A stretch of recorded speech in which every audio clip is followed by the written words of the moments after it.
Ahoj, tady Eliška.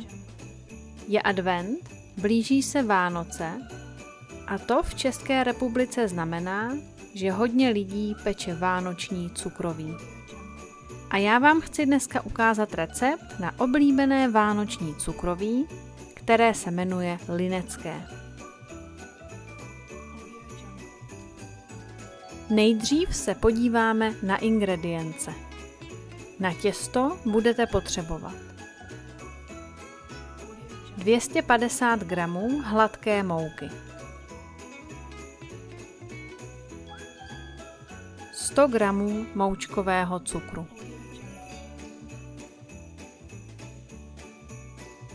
150 g másla, 1 žloutek, vanilku a citronovou kůru.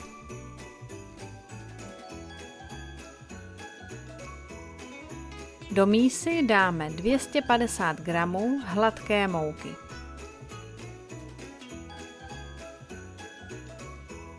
Potom přidáme 150 g másla. Pokud jste máslo vyndali z lednice a je ještě tuhé, studené a tvrdé, je dobré ho nožem nakrájet na menší kousky. Potom přidáme 100 g moučkového cukru.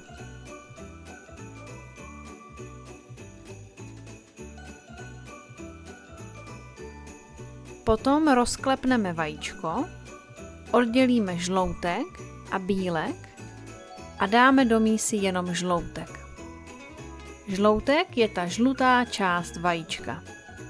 Ta bílá část se jmenuje bílek a ten nebudeme potřebovat.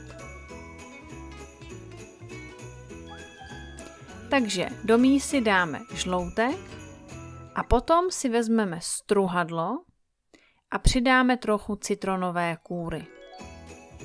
Když používáme struhadlo, tak říkáme, že něco strouháme nebo nastrouháme. Takže do mísy nastrouháme trochu citronové kůry. A nakonec si vezmeme vanilkový lusk, rozřízneme ho, vyndáme nožem vanilku a přidáme ji do těsta.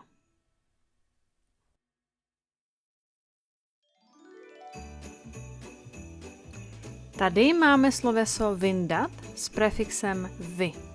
Vyndat vanilku z lusku. Předponu vy často používáme, když je něco uvnitř a my to chceme dostat ven. Takže my vyndáme vanilku z lusku ven a dáme ji do mísy.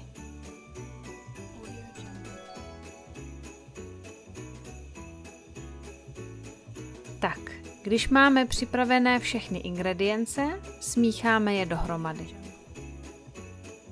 Budeme ingredience míchat rukama a tomu v češtině říkáme hnětení.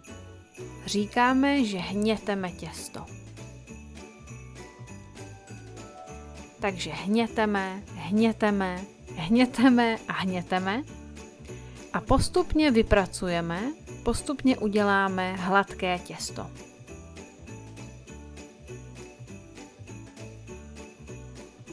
Když je těsto hotové, zabalíme ho do folie a dáme ho na hodinu odpočinout do chladu do lednice. Tak, těsto máme připravené a můžeme pokračovat. Pracovní plochu si posypeme trochou hladké mouky. Potom si vezmeme váleček a vyválíme z těsta tenkou placku. Teď si vezmeme formičky a začneme z těsta vykrajovat různé tvary. Vidíte, že sloveso vykrajovat má taky předponu vy. To znamená, že budeme tvary krájet a potom je vyndavat z těsta směrem ven. Proto se taky formičkám říká vykrajovátka.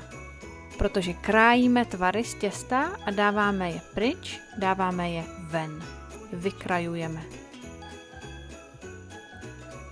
Typický tvar na linecké cukroví jsou kolečka, ale často taky třeba srdíčka, hvězdičky nebo kytičky.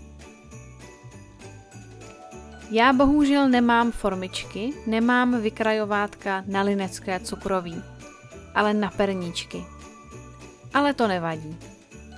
Pokud nemáte vykrajovátka vůbec, můžete jako já improvizovat.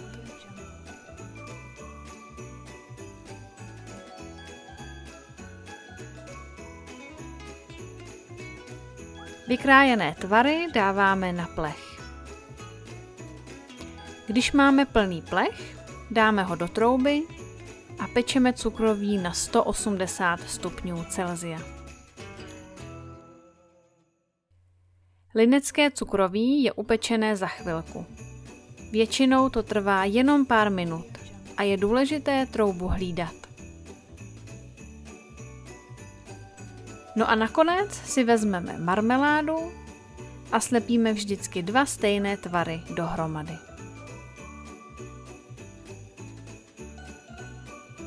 Tada! A to je všechno. Linecké cukroví je hotové. Hezky si ho užijte. Já doufám, že vám bude chutnat. Šťastné a veselé Vánoce!